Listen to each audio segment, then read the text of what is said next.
Greetings, salutations, respect, and love. I am Scott, and you, my dear friend, have wandered onto the #1 prog rock channel on all of YouTube. It's the Prog Corner. Oh, yeah, it is. And that's according to me. And honestly, that's the only opinion that matters around here. And today on the channel, we're going to be talking about the 8th studio album, the 8th solo album from some dude you might have heard of before.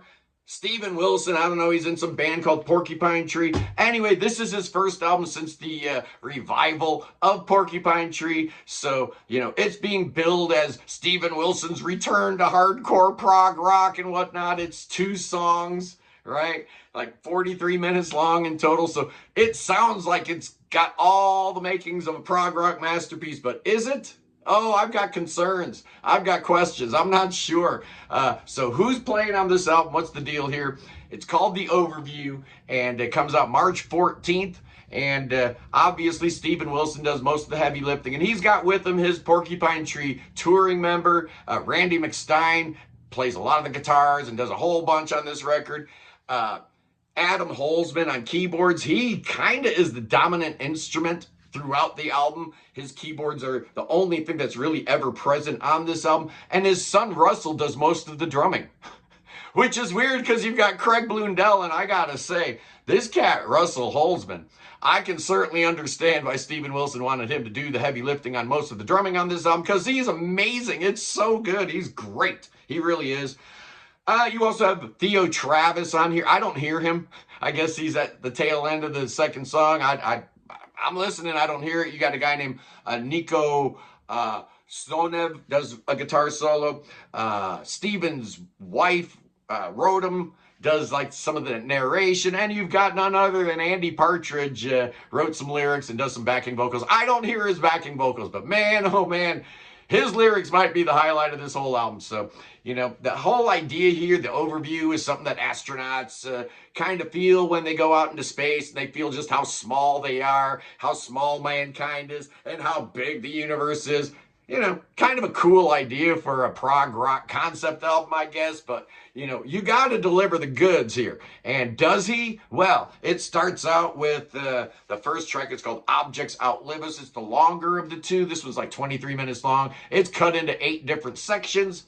The first section starts with a little piano entry. You know, the intro's on the tinkly little ivories that Adam's playing there. And then you get a vocal chant in 5, which I guess is the Buddha of the modern age. All these different subtitles, I don't know. But things really start cooking with the third section, which is called Objects Meanwhile. This is the section that Andy Partridge wrote the lyrics, and honestly, it's my favorite part of the whole album. I just love his lyricism. It's just so cool how he's like kind of circling the square, talking about everyday events, like, you know, going shopping or standing in line at the bank, and how that relates to solar flares and activities going on throughout the universe. It's really cool. Only Andy Partridge could make that work. And then you've got this real cool Hannigan bass line, because I guess Steven Wilson loved playing bass so much on the last Porcupine Tree album that he's playing the bass here. Sounds great. Russell's drumming, like I said, man, this guy's amazing. How did Steven Wilson know about this guy? It's weird. Then the section ends, and then you have this like 20 seconds of silence. This is a complaint about this album all the way through, is the sections don't segue real nice. A lot of times they just die, and then another section picks up. I mean, if you're doing a prog epic, you got to work on that connective tissue, man. You know, the things, that little tendons that hold everything together, it's pretty much non-existent here. And this is kind of what he did on The Incident, too, where you string a bunch of songs together, call it an epic. You know, I don't really know how that works, but anyway. So after that, you get some acoustic guitar, kind of the first guitar you hear on the whole album, with a little clean guitar doing lead behind it. And then you get some fireworks, you get some prog rock fireworks finally. Very, very cool. Excellent section of the song. And then you get some keyboard droning, and then you get this Pink Floyd slow down section. And Randy McStein decides he's going to rip one of those great solos. One of those solos you're going to remember 10 years from now, 20 years from now. It's just fantastic. Very Frippian. Even though the music around it sounds very Pink Floyd, he's choosing the tone and the notes much more Frippian than Gilmour. And that's really cool. And then it fades into oblivion. And yeah, that song's up and over, and I really like it. But it's a little uneven. So what about the second song, right? I mean, I was left kind of scratching my head with that first song. Like, I like it, but you know, it doesn't really work as a whole for me, kind of, sort of. And then you get to the second piece called the overview, and this is 18 and a half minutes long, and it starts out with this glitch percussion and keyboard kind of stuff, kind of making me think of what Andy Tillison did on Proxy, with the tangent and the adulthood lie, where it kind of sounds like you just transported yourself to some, hipster club in Ibiza or something like that, listening to the latest EDM or whatever. Very, very cool though. And then Rotem, apparently she's a size queen because she goes on and on. The album cover tells the whole story.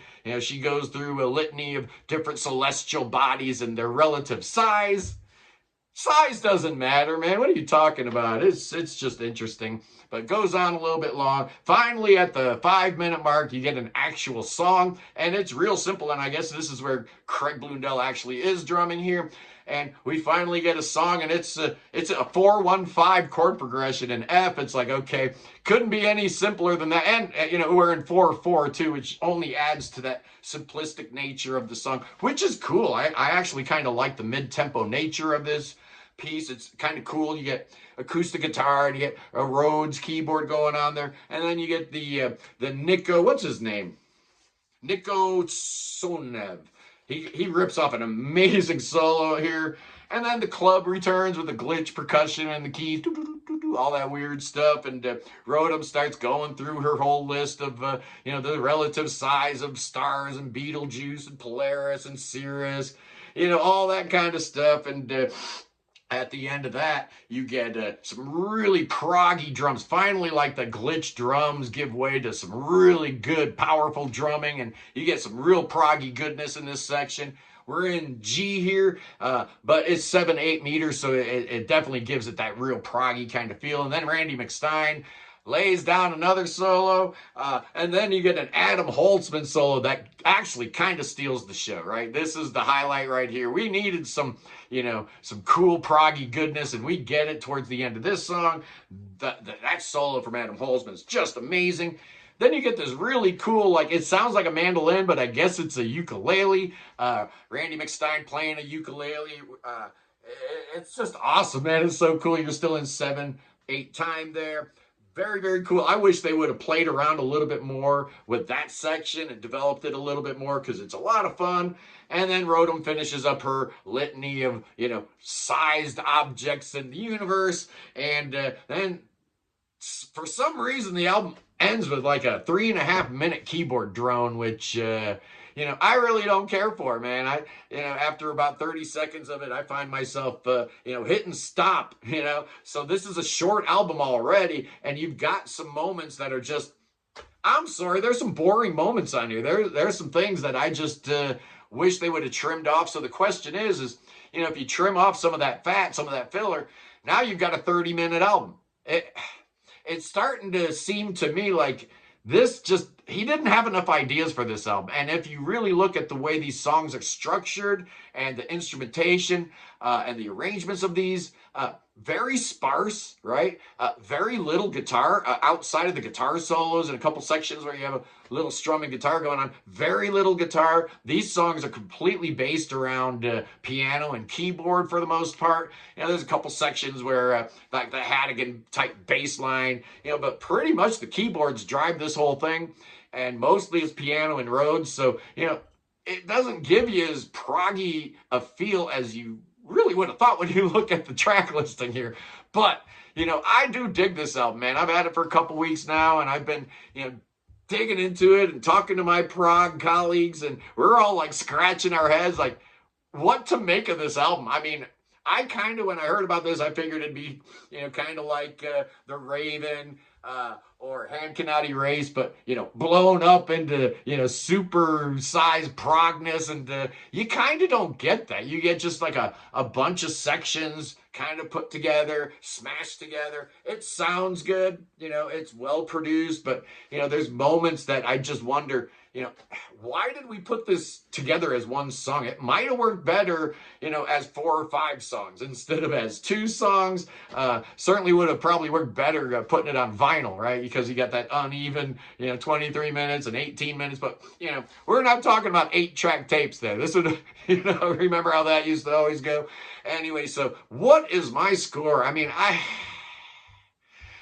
really liked Harmony Codex. I thought that was a great album. The Future Bites, it had its moments. It was fine. To the Bone was good, especially the Andy Partridge song on there. But this, it was supposed to harken back to Han Cannati Race and the Raven that refused to sing and other stories. And I'm not 100% getting that. I really am not. So I'm kind of struggling to come up with a score because part of me feels like this is the type of album that might grow. It might get better and better. I keep going back to it, right? And it's not just because I know I was going to review it. I keep going back to it because I'm trying to figure it out, man. I'm not 100% sure what Steven Wilson's doing here. I'm not sure if he's good. His brain might be getting a little fried from all the years of, doing music and, putting out 100 albums and touring and all this stuff. He might not be okay, man, because there's something just a little bit off about this one, but that's okay because I'm going to give this puppy an 8 out of 10. It's a good record, not a great album, but there's some great sections on it, man. There's some moments that are like, this is it, man. This is why I listen to prog music. So, yeah, 8 out of 10 feels about right after sitting with it for a couple weeks and, really trying to rack my brain and figure out how I really feel about this album. It's a welcome return to the prog sphere. Thank you, Steven Wilson. But, it's just a little odd. It's just a little off. I'm not quite sure about it. My score might go up over time. It might go down, but I think 8 feels about right. Anyway, boys and girls, that's my review of the new Steven Wilson album, The Overview. Tune in this Sunday, the Sunday Live Prog stream. Oh, it's going to be a good one, boys and girls. 11 a.m. Eastern. We're going to have none other than Norway's Sycophant in the house. They got a brand new EP called Red Sun, and it's great, man. These guys are amazing, so we're going to talk to them about Sycophant and about the Norwegian prog scene. What's going on there? What's in the water in Norway these days? So maybe we can get to the bottom of it, and that's going to be Sunday. Anyway, boys and girls, I love you. Peace in the Middle East. Free the Ukraine. Free Tibet. Free your mind. Free beer. Free William. God save King Charles III. Save that king. Oh, that boy could use your saving. Oh, yes, he could. Yeah, bring him to America. We need a guy like King Chucky in America. Yes, we do. Oh, he could stand up to Elon Musk. He will tell Elon what to do. Elon ain't going to tell him what to do. He's the king, for crying out loud. Anyway, boys and girls, you know what King Chucky needs? He needs some snakes. Look at them snakes. Oh, my goodness gracious, these snakes. Oh, get them away from me. I'm scared. Oh, I'm so scared. Oh, yes, indeed, boys and girls, these snakes are going to get me, but that's okay. I love you guys. I will see you Sunday. Peace.